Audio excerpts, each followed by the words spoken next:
Coach, just seemed like Belmont got hot early and they stayed hot throughout the game. What did they do offensively to just keep you on your heels? Yeah, they did a great job at the start of the game to jump out to that lead. They're a very good team, both ends, right? And offensively, they're just the possession never ends, right? They may get something in there early in the possession if they really like it. If they don't, it just keeps going, and you gotta stay on it. You gotta be highly determined defensively to keep making the right decision, over and over and over and over. And to get out to that lead, I thought was important for them to put themselves in that spot.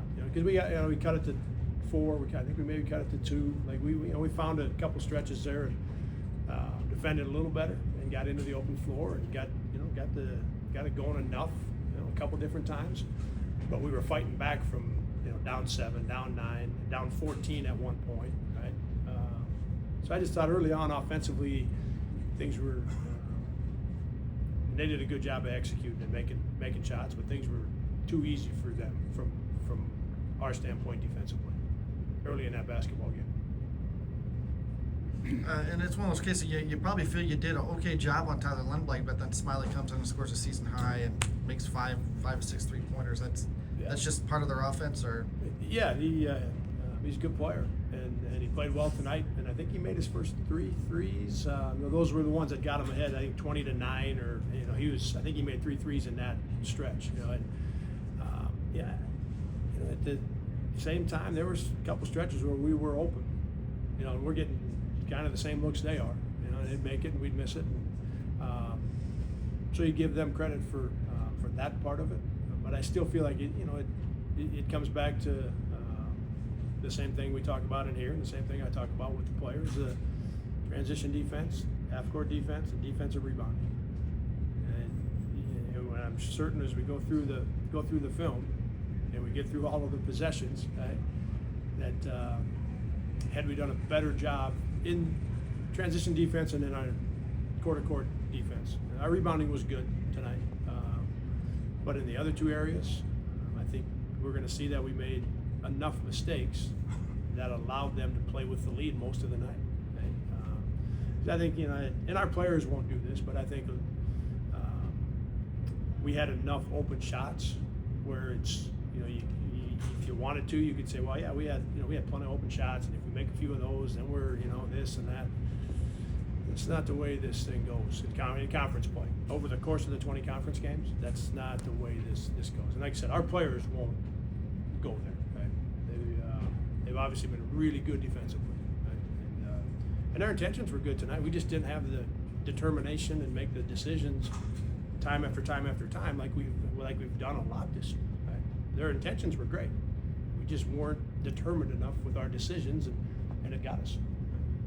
How much did it hurt not having Tristan available for you? Yeah, it does, and and Belmont's gone through some of the same. They've had 3 or 4 different guys, starters and key guys that have been in and out of the lineup a little bit, and we've had a lot of it the last 4 weeks. With RJ, Max, Tristan, Will the other night, missing an entire half, and now Tristan missing basically 2 games. And yeah, it does. But again, over the course of 20 games. It's going to be part of it for pretty much everybody, right? We happen to be in it right now.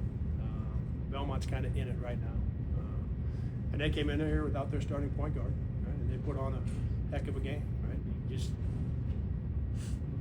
comes back to the same things, Nelly. It comes back to being determined and making it's hard making those decisions time after time after time. And our guys have done it a lot, right? I know they're disappointed that we didn't play better tonight in this game. So they've done a lot of good things. Right? Tonight, Belmont beat us.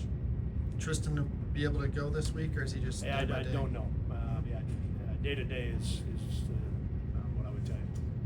How was it? Oh, go ahead. I was going to say RJ gets back for the first time in nearly a month. Yeah. That had to be nice to see. Yeah, and really proud of him. He's worked.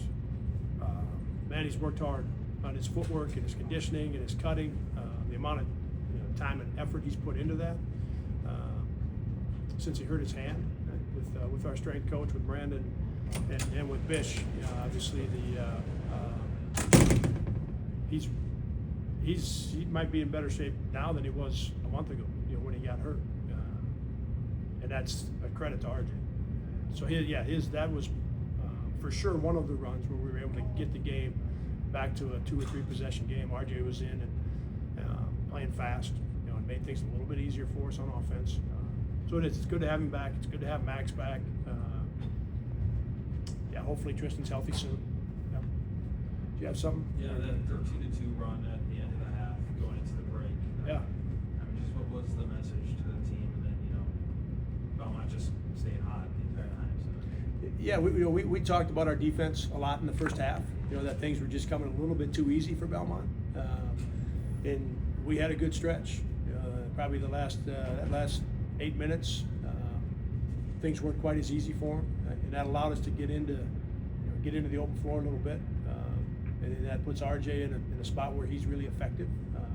So it was mostly our half-court defense, and we talked a lot about that the first 12 minutes of the game, that things were just coming too easy for Belmont. Good.